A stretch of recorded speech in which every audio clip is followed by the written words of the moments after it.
नमस्कार मंडळी, आज आपण बनवणार आहोत उपवासासाठी अतिशय खमंग, कुरकुरीत आणि झणझणीत असे साबुदाणे वडे। तर बघा, ही रेसिपी जी सांगितलेली आहे ती 2 व्यक्तींसाठी पुरेल असे साहित्य प्रमाण दिलेलं आहे।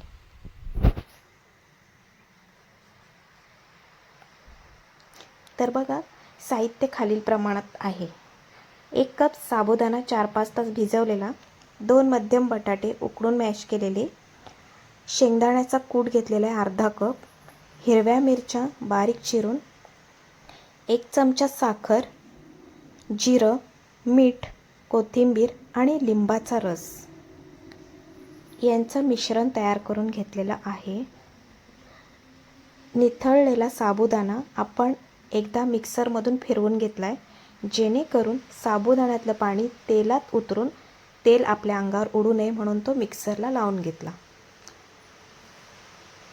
हा लगदा आपण थोडा मोकळा करून घेतोय।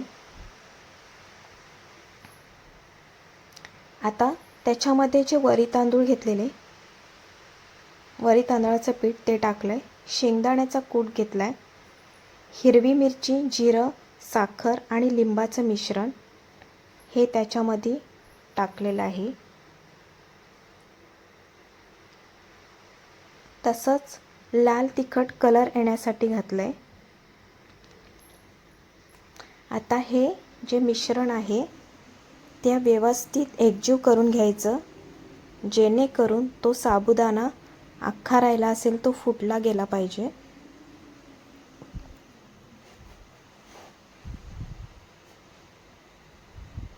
मिश्रणामध्ये पाण्याचा अजिबात वापर करू नये।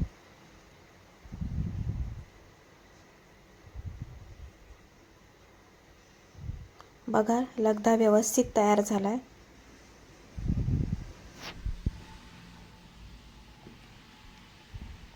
आता याचे आपल्याला छोटे छोटे गोळे तयार करून घ्यायचे आहेत।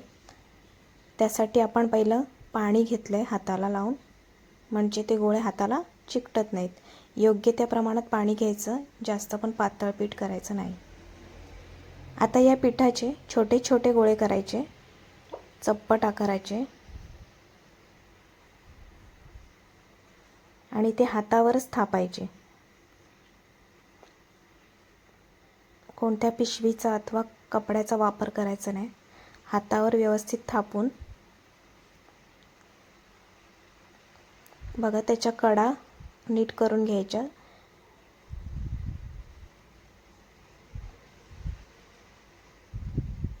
आता आपण गॅसवर एका बाजूला तेल तापत ठेवलेलं, तेल तापलंय। आता त्याच्यामध्ये एक एक वडे सोडायचे आहेत। गॅस हा मंद आचेवर ठेवायचा, जेणेकरून आपल्या वड्यांना लालसर सोनेरी रंग तयार होईल।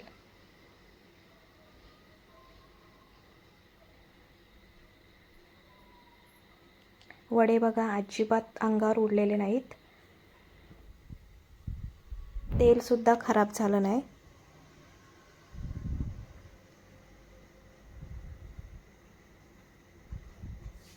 अगदी हलक्या हाताने हलवत राहायचे। बघा, आता वड्यांना थोडा सोनेरी कलर आल्यासारखा दिसतोय। आता हे वडे आपण काढून घेऊ।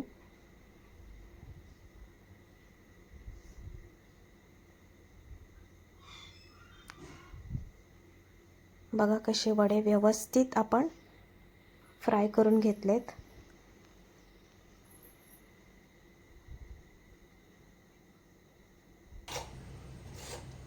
अगदी खरपूस रंगाचे वडे तयार आहेत।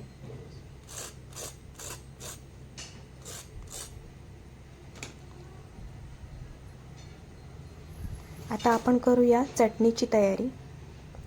त्या चटणीसाठी ओलं खोबरं, कोथिंबीर, मिरची, दही आणि थोडंसं मीठ आणि साखर, तसंच भाजलेले शेंगदाणे टाकायचे आणि पाणी न घालता मिक्सरला वाटून घ्यायचं। साखर आवडीप्रमाणे टाकायची, नाही टाकली तरी चालते. हे मिक्सरला लावून चटणी तयार. तर चला गरमागरम साबुदाण्याचे वडे खायला.